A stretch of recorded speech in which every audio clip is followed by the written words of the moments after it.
أعوذ بالله من الشيطان الرجيم بسم الله الرحمن الرحيم الحمد لله الحمد لله نحمده ونستعينه ونستغفره ونؤمن به ونتوكل عليه ونعوذ بالله من شرور أنفسنا ومن سيئات أعمالنا من يهد الله فلا مضل له ومن يضلله فلا تجد له ونشهد أن لا إله إلا الله وحده لا شريك له ونشهد أن محمدا عبده ورسوله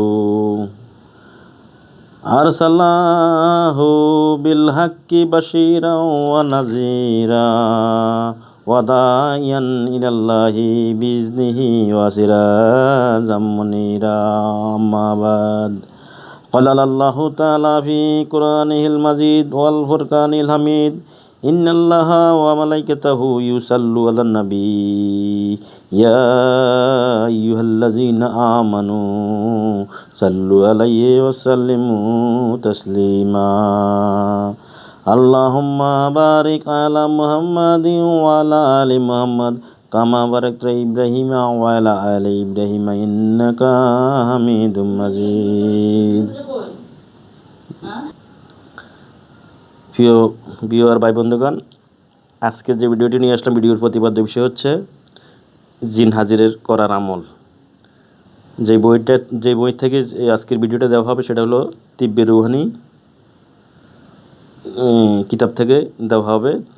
বইটার নাম হচ্ছে তিব্বে রুহানি, কোরআন সুন্নাহ আলোকে ঝাড়ফুঁক শিক্ষার্থীদের জন্য একটি অদ্বিতীয় গ্রন্থ। তা আসুন আমরা আমলে চলে যাই। এই জিন হাজির করার আমল, 1 নম্বর আমলটা প্রথমে আপনারা দেখেন, এখানে লেখছি ইস্তেগফার দুরূদ শরীফ প্রত্যেক আমলের সাথেই পড়তে হবে। 1 নম্বরে সূরা ফাতিহা 7 বার পাঠ করবে, 7টা ফু দিবেন রোগীর চোখে মুখে। এরপরে 2 নম্বরে আসেন, সূরা কাফিরুন 7 বার পাঠ করে 7টি ফু দিবেন। 3 নম্বরে সূরা ইখলাস 7 বার পাঠ করে 7টি ফু দিবেন এবং সূরা ফালাক 7 বার পাঠ করে 7টি ফু দিবেন। তারপরে আছে সূরা নাস 7 বার পাঠ করে 7টি ফু দিবেন। এরপরে আছে ইনশাআল্লাহ জিন যেখানে থাকুক না কেন রোগীর গায়ে হাজির হতে বাধ্য হবে। তবে আগে নিয়ত করতে হবে, আল্লাহর কাছে হুকুম করতে হবে যে আল্লাহ, তোমার এই পবিত্র কালামের উসিলায় আমি এই রোগীর আসরকৃত জিন জাদবান কুফরি যা যেখানে থাকুক না কেন, যে প্রান্তে থাকুক না কেন পৃথিবীর, আমি তার শরীরে হাজির করতেছি বা তোমার চোখের সামনে হাজির করতেছি, তুমি কবুল করো এবং আমাকে সাহায্য করো। এই নিয়ত করে এরপর আমল করা শুরু করবেন। এরপরে আপনার দ্বিতীয় পর্যায়ের, যদি দেখেন যে হাজির হচ্ছে না, তারপর দ্বিতীয় পর্যায়ের আমল হলো সূরা ফাতিহা 3 বার পাঠ করে ফু দিবেন এবং সূরা নমলের 29, 30, 31 নম্বর আয়াত, সূরা নমলের 29, 30, 31 নম্বর আয়াত, বিসমিল্লাহির রহমানির রহিম ইয়া আইয়ুহাল মালাউ ইন্নী উলকি ইলাইয়া কিতাবুন কারীম ইন্নাহু মিন সুলাইমানা ওয়া ইন্নাহু বিসমিল্লাহির রহমানির রহিম আল্লাহ তাআলা আলাইয়া ওয়া তুনি মুসলিমুন। এটারে পাঠ করবেন, 7 বার পাঠ করে 7টি ফু দিবেন। এরপরে সূরা বাকারার 148 নম্বর আয়াতটি 7 বার পাঠ করে 7টি ফু দিবেন। ইনশাআল্লাহ এর ভিতরে জিন হাজির হইতে বাধ্য হবে, ইনশাআল্লাহ এর ভিতরেই। আর এরপরে যদি না আসে তাহলে কী করবেন, সূরা রহমানের 33, 34, 35, 36 এই 4টা আয়াত 7 বার পাঠ করে 7টি ফু দিবেন। কথা বুঝছেন? এর ভিতরে যেখানে থাকুক না কেন সেখানে আসতে সে বাধ্য হবে। আসতে সে বাধ্য হবে। আশা করি ওই প্রথম আমলটা করার সাথে সাথে জিন হাজির হইতে বাধ্য হবে। প্রথম আমলটা করার সাথে সাথে জিন হাজির হইতে বাধ্য।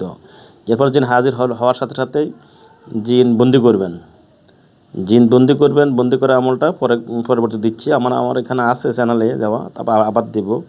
হ্যাঁ, জিন বন্দি করেন, বন্দি না করতে পারলে, কারণ বন্দি করাটা হলো মেন।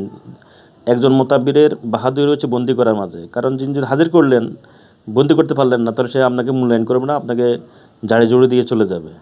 আর যদি বন্দি করতে পারেন, তো বুঝতে পারবে যে না, মোতাব্বির অত্যন্ত শক্তিশালী, রুহানি শক্তিওয়ালা, অতএব আমাকে বন্দি করে ফেলছে, অতএব আমি এখানে জাড়ে জড়িয়ে দিলেও আমার কোনো কাজ হবে না, অতএব নত হয়ে কথা বলবে।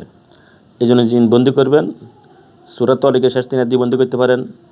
সূরা রহমানের 35-36 আয়াত দিয়ে বন্দি করতে পারেন। হ্যাঁ, সূরা আল হাক্কার 32 আয়াত দিয়ে বন্দি করতে পারেন।